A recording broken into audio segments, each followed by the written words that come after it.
Welcome to the Lost Boys to Found Fathers podcast. I'm Gabriel O'Sullivan, and joining me is my friend and co-host Will Haycox. We are men who have suffered the loss of a child, and through this production we desire to offer encouragement, strength, and hope to our fellow brothers who have traveled a similar journey. Good morning, Will. Good morning, Gabe. So I am going to throw it over to you, brother, to bring us up to date on what we're going to be talking about today and on these next few episodes. Yeah, sounds good. We're glad you're all with us, and we are going to go into a little series here. We're going to talk about what we've been talking about, but hopefully a different angle.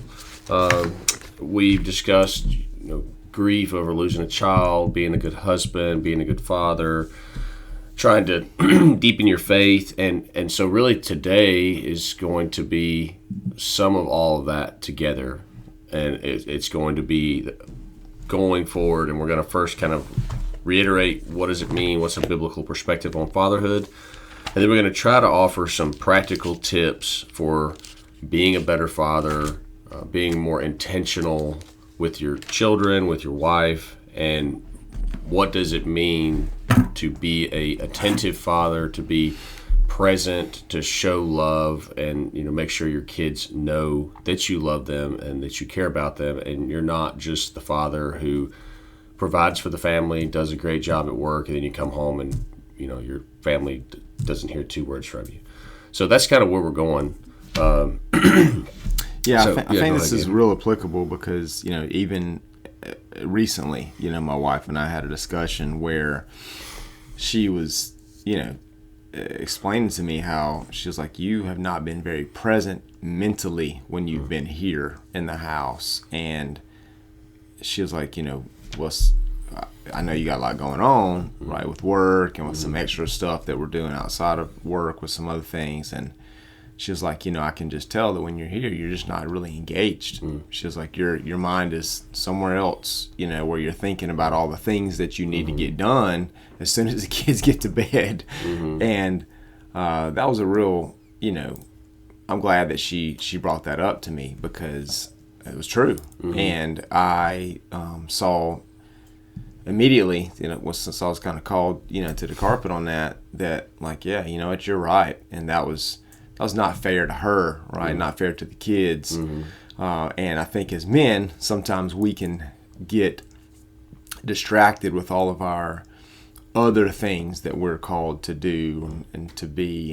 And we sometimes can think, oh, our family's like our kids, our wife is like just there to support us in our other endeavors. And kind of like that, I guess, 1950s, TV mindset of... And I don't think that's the way it's supposed to be, So I think this is real applicable. This is something that God's been working on my heart recently from a personal standpoint. And so I'm glad we're going to talk about it because I'm sure other guys have, struggled with the same thing. Yeah, and I think that's a good place to start is that there's not condemnation coming from us. We're not saying we're perfect fathers. You guys are all terrible. Yeah, you need to get your life in order. Get it all figured out, be a better father, or else. Like Gabe and I can echo everything Gabe just said. It's tough to be a dad these days. I mean, it's tough to be a mom too. We're not saying moms have it easy and dads are just struggling and barely hanging on. But this is a podcast for guys, for fathers, for husbands. So that's what we're going to focus on. And really, I mean, like you said, typically, at least here where we are in the South, the fathers are working, the mothers may be working too, but the fathers are working, preparing for the family. They're providing, they're coming home, whatever your work shift is, you come home, you're worn out, you're dealing with all your work pressures and you have this outside influences, and whether you own your own business, whether you're working for somebody, whether you're planning to own your own business, whatever your situation is, there's a lot of outside stress. And I think as men, we are designed differently than women. Women can plan and have tasks and be task oriented and all that, and that's great. Women are better typically. They're like have that inborn relationship, that nurturing, that quality time. And men, again, we're not giving you excuses to say you're built differently, therefore you don't have to do it. But we are task oriented. We're the hunter, the conqueror. You want to finish something. You want to get in, understand the problem, and fix the problem. Yeah. And anyone, if you've been married for any amount of time, you probably had your wife tell you at some point, I don't want you to fix the problem. I just want you to listen. You're like, well, I'm designed by God to fix the problem. So you told me a problem. You told me there's an animal, there's a tiger outside. I'm going to go kill it. And now their family's not in danger. It's not like I want to sit here and say, well, honey, I'm really sorry you see that tiger outside. And, I hope it doesn't eat our family. So all that to digress to say it's a very easy, normal thing in our society to just get so overwhelmed that, like you said, you come home and you just say, you know what, I worked hard all day. They can take care of the family, whether it's my wife's going to take care of the family and my kids are going to run crazy through the house, or you got older kids and you're just like, you know what, they don't need me tonight. They do their thing. They do their homework. They'll relax. They'll play video games and watch TV. I can just relax a little bit. I deserve it. All of that is understandable and there's no condemnation, but we as fathers and as Christian fathers are called to a higher way of living, a more Christ-like life, and really to model what it means for our kids, what it means to our kids to live a life on mission, live a life with purpose, and not just get through the day, relax all night, get through the next day, relax all night, and get stuck in this cycle of reacting to things that happen to you rather than going out proactively and attacking your mission, your goal as a family. That's real good. And I think kind of tying this into like our original intent, of this show, which is for men who have suffered loss of a child. Like some guys might be listening to this and thinking, well, I don't have a kid right now. I'm listening to this because we've lost a child and we're trying to get through. Well, we're doing this too because one day we pray and expect that you will have a child, whether that's through natural birth or whether that's through adoption. My family has both, and we want you to be prepared for when you are a father, so that hopefully you'll make better decisions across the board than Will and I have. It's not like I don't think we're the worst dads by any means, but also we've got room for improvement. And so that's what we're doing here. Again, we're sharing our struggles, our challenges, our encouragement, and we're also going to share from the Word, from the Bible, about what God says about being a parent. And so that way we can, even in a time where we've had a loss or we've had a setback, and I don't use that word lightly, but that we can still use these opportunities to get ready for what's next. And so hopefully you'll understand where we're coming from here. Yeah. So just going back to the beginning, what we're intending to start with here is just to provide a biblical perspective on fatherhood. And so just wanted to throw out a couple of different fathers from the Bible, what they did well, what they did poorly. So the first one that comes to mind for me is Abraham and Isaac. And so you have Abraham, if you're not familiar with the story of the Bible, essentially God, in a very long story short, God promised Abraham he would bless him, he would give him a son, and that son would be used to bless the world. And he would have descendants that outnumbered the stars. And Abraham was unfaithful, was unwilling to wait for God's timeline, and he and his wife, his wife was unfaithful and gave her servant to Abraham so Abraham could have a child. And the intent was, well, the servant is my property, therefore if the servant has a child, it's my child. They did that. There was a child, Ishmael, and that child was not the one God promised, not the one that God had designed for them to have, and resulted in some hardship later in life and later in their children's lives. But eventually they were faithful. They were not faithful. God was faithful. And Sarah conceived even though she was barren, and Abraham and Isaac were old. She had a child. I said Abraham and Isaac. Abraham and Sarah were old. They had Isaac, and God grew that family into being the Jewish people, and Jesus was a descendant, and so God fulfilled his promise. But you see a couple of things where we don't have a whole lot of information as to Abraham and Isaac's relationship. We know Abraham loved Isaac, that he was the child of the promise. And we see that Abraham focused on Isaac, that to the point where, if you again know the story, God asked or told Abraham, get up, prepare, take your child to the mountain, and we're going to sacrifice him. You're going to sacrifice him to me. And there's a whole lot from the end of one chapter to the beginning of the other chapter. It's like, and Abraham arose. And you're like, okay, so he didn't care anything about his kid. He's just like, all right, no thought, no preparation, no pleading with God. He's just like, all right, cool, I'm going to go kill my kid. But I listened to a sermon about that about that instance by R.C. Sproul years ago. And he gets into the heart of Abraham there and talks about how, Abraham wanted Isaac more than anything else. And he speculates the reason God asks him to take Isaac and to sacrifice Isaac is that Isaac had become his idol. Isaac was his son, his firstborn son with his wife, who was the most important thing to him in the whole world. And he was becoming more important than God, even though Abraham was a friend of God. And God asked him to be willing to give up his son and to trust God that he would still fulfill his promise in whatever way, in bringing Isaac back to life and giving him another child, whatever. And so, long story short, we see there that Abraham was faithful. He took Isaac up to the mountain, prepared the altar, was about to sacrifice Isaac, and God called out to him, told him to stop, and provided another sacrifice in a ram caught in some bushes. But just to see in that short story there, without a lot of details of their relationship, you see Abraham possibly, again, we don't have any confirmation of his unfaithfulness in prizing Isaac over God, but you see in the end he was faithful. And even though this sounds crazy today, being willing to sacrifice your child is setting a great example for your child, it really was that he set an example for Isaac. God asked me to do something.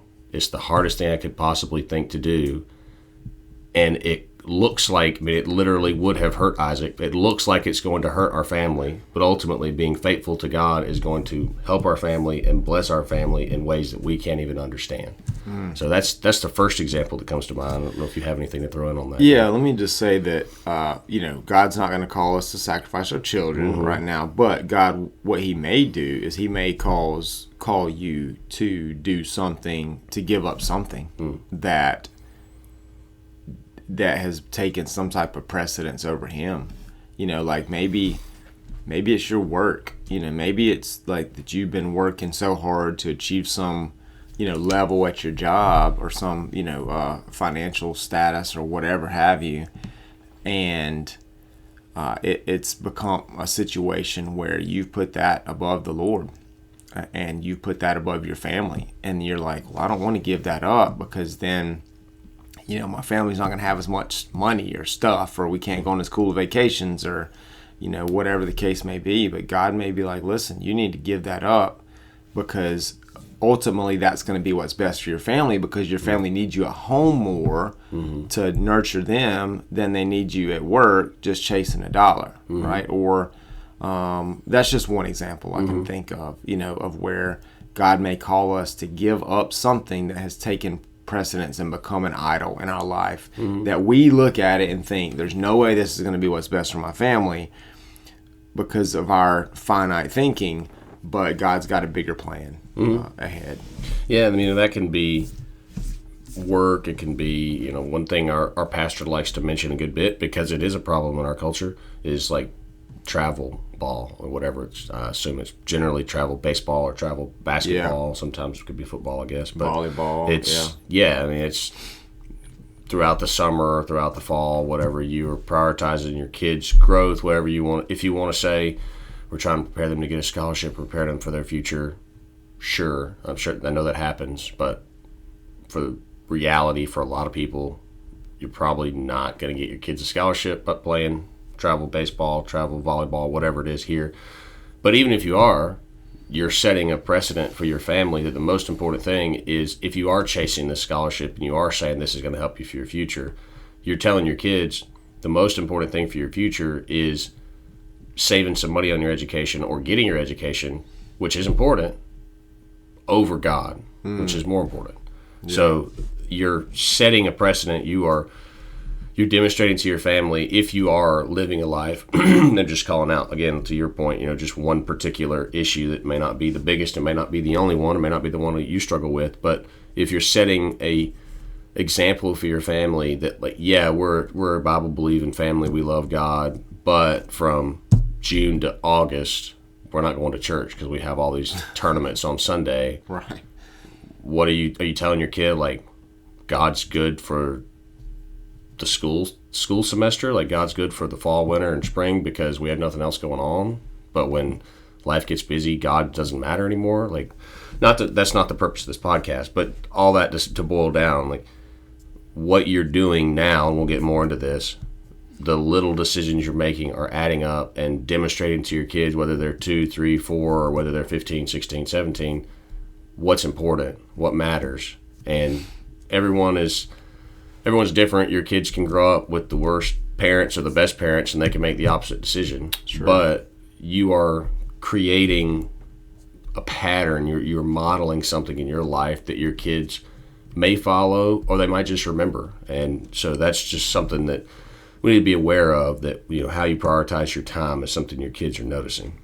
That is so true, brother. So yeah, go ahead. I was going to say another biblical example of fatherhood, just that always comes to me immediately, is like Solomon. We're reading through Proverbs, reading through Ecclesiastes, and it's like a lot of it seems to have been written to his children. Where he's like, here's the stuff I've learned, and here's the stuff that you need to know. I mean, right here in Proverbs 1 verse 8, my son, hear the instruction of your father, and don't forsake the law of your mother, for they will be an ornament of grace upon your head and a chain about your neck. And we like some chains on our neck, don't we, Will? The big bling bling and the pinky rings. Turnover chain, that's the first thing I think of. That's right. So I think that's exactly what Solomon was getting to right here. So yeah, I mean, I think Solomon, that's an example of biblical fatherhood that's just always meant a lot to me. Proverbs have meant a lot to me since I was a kid. Just reading them, thinking, okay, like I'm not, I'm an 11-year-old boy. I don't even know what the word adultery means right now, but apparently it's something I'm supposed to avoid when I get older, and so I'm going to pay attention to that. And you obviously get older, and you're like, oh, okay, that's what that means. So, and I've had this in my brain since I was a kid of like, avoid this or avoid the these different traps that are set for you as a man that would try to gain your attention, and most of them revolve around money and sex. That's where Solomon's really admonishing his kids to make sure that they look out, because obviously he had some challenges with that, and his priorities. Both. His priorities, got skewed, and he's like, this is what you got to watch out for.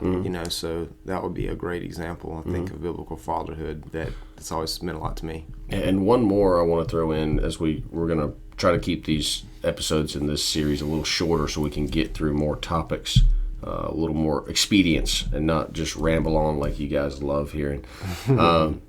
So one, and I don't even remember his dad's name. I know the story, and I'm great for knowing a lot of the details.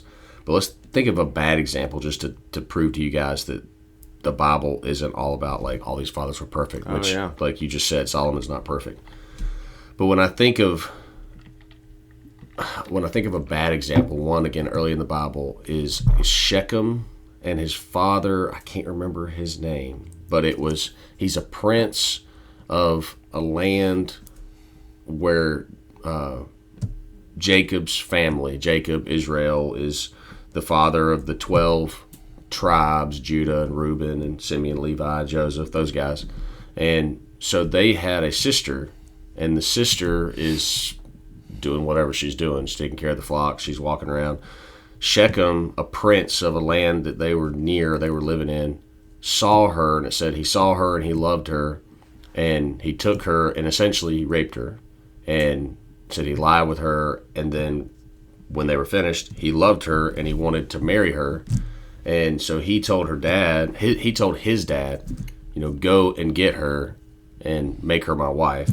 So the story goes that he went to, I still can't remember his dad's name, but the dad, the king of this little area, goes to Jacob, basically says, I want to make her my son's wife. Jacob's pondering, it sounds like, and then they tell him, yes, you can. You need to have your all the males in your city need to be circumcised. So they circumcise all of them, and I was circumcised as a kid. I don't know what it feels like as an adult. Can't be fun. But it says on the third day, when they're all in pain, all the men are relaxing, laying down. Two sons, it's Simeon and Levi, I believe, two sons of Jacob, go in and kill every man in the city in retaliation for what they did to their sister. And Jacob is then terrified. He's angry with his sons and basically says, what have you done? You're going to make me, I think he says in the translation I read, you're going to make me a stench. You're going to make me stink. You're going to make me an enemy of all these people here because of what you just did. And their response is, well, should he treat our sister like a prostitute? Should he do what he did to our sister and get away with it? So quickly, there's a lot of bad happening in that story. You see multiple different levels of bad fatherhood from Shechem's father and from Jacob, that Shechem's father, you would think a good biblical God-honoring father, if the son were to do that, isn't like, okay, cool, I'm going to enable my son, or I'm just going to make what he did right by getting this girl to be his wife.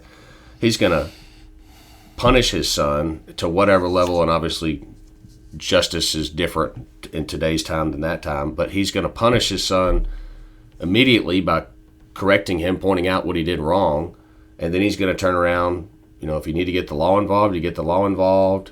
Whatever it is, you make things right as you can, and not just say, I'm going to cover it up by getting him this woman and his wife. And then you see Jacob making his mistake there, that the way that story is told, he's passive. He doesn't do anything.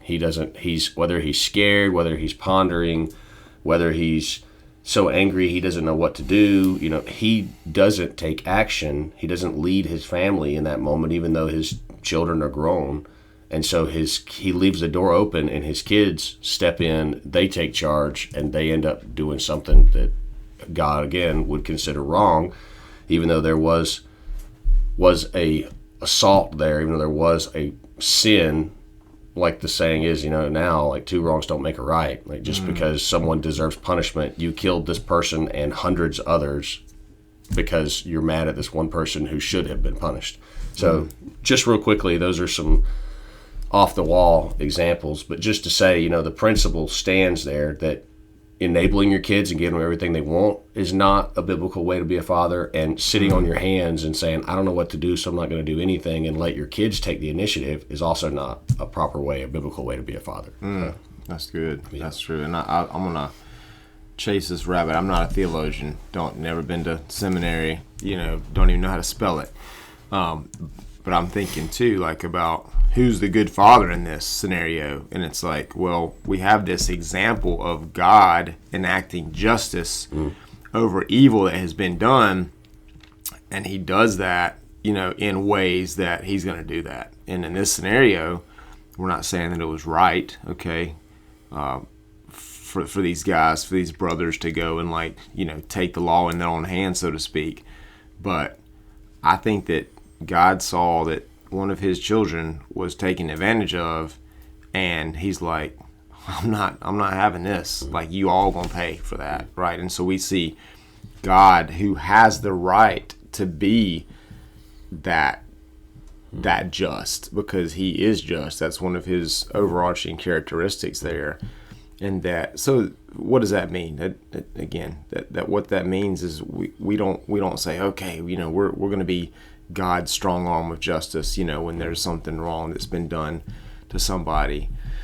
This isn't the Wild West anymore. But what that does mean is that we got to remember that God sees, God knows.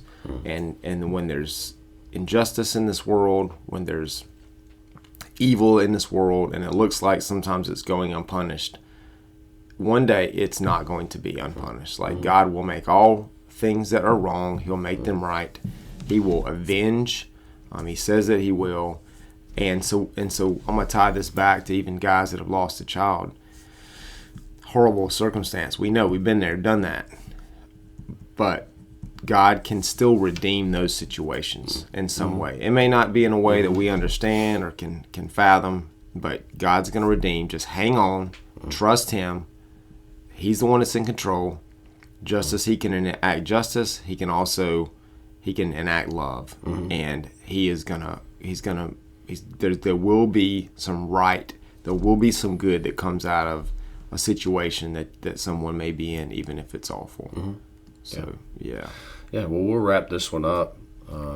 We appreciate you guys joining us on this, and this was a large overview of a topic we're going to get more particular on here, more specific, but we appreciate you joining us, and we hope you listen to the next few episodes. Yeah, make sure to check out us on social media, Facebook, Instagram, X, and look for my books, Lost Boys to Found Fathers is the podcast. It's the podcast. Yes, close enough. Yeah, my book, so that will be done.